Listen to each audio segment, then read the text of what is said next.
নেত্রকোনা শহর থেকে ৮ কিলোমিটার দূরের মগরা নদীর তীরে সেখানে জড়ো হয়েছে দেশ বিদেশ থেকে আসা লাখো ভক্ত অনুরাগীরা। এ নিয়ে আরো জানাতে সেখান থেকে যুক্ত হচ্ছেন সহকর্মী মাহমুদুল হাসান। মাহমুদুল, ওরসে কি আয়োজন করা হয়েছে আর আইন শৃঙ্খলা পরিস্থিতির বিষয়টি কেমন দেখছেন?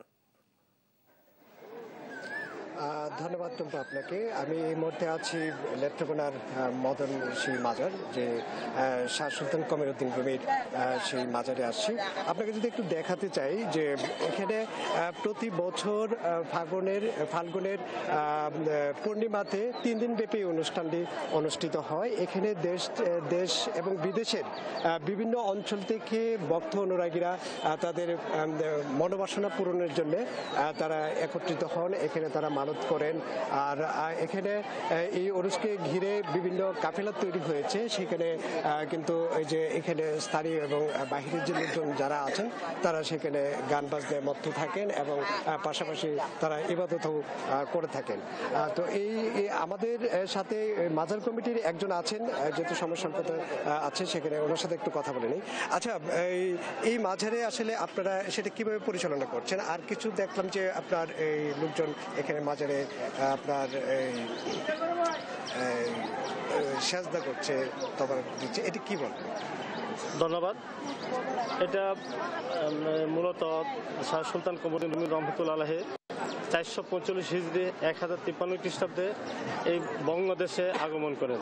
ওনার আগে এই দেশে কোনো ইসলামিক চিন্তাবিদ, দার্শনিক বা আল্লাহর ওলি আসেন নাই।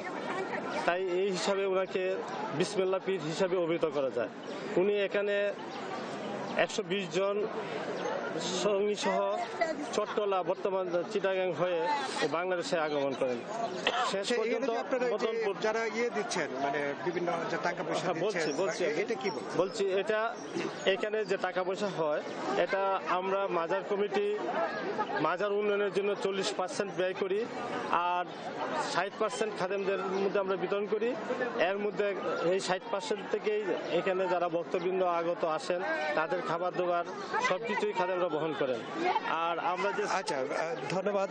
শুনছিলেন আসলে এখানে মাজারে দেশের বিভিন্ন অঞ্চল থেকে তার ভক্ত অনুরাগী আসেন, এসে এখানে যে মাজারে বিভিন্ন টাকা পয়সা বা মানত যা করেন সেগুলো তারা এখানে দেওয়ার চেষ্টা করেন। সেখানে যে লভ্যাংশ বা অর্থ ওঠে সেগুলো কিন্তু এই যে এখানে যারা মাজার কর্মী যারা আছেন তাদের মধ্যে বিতরণ করা হয় এবং মাজারের উন্নয়ন কাজে সেগুলো ব্যয় করা হয়। তো এই ছিল আমার কাছে সর্বশেষ তথ্য।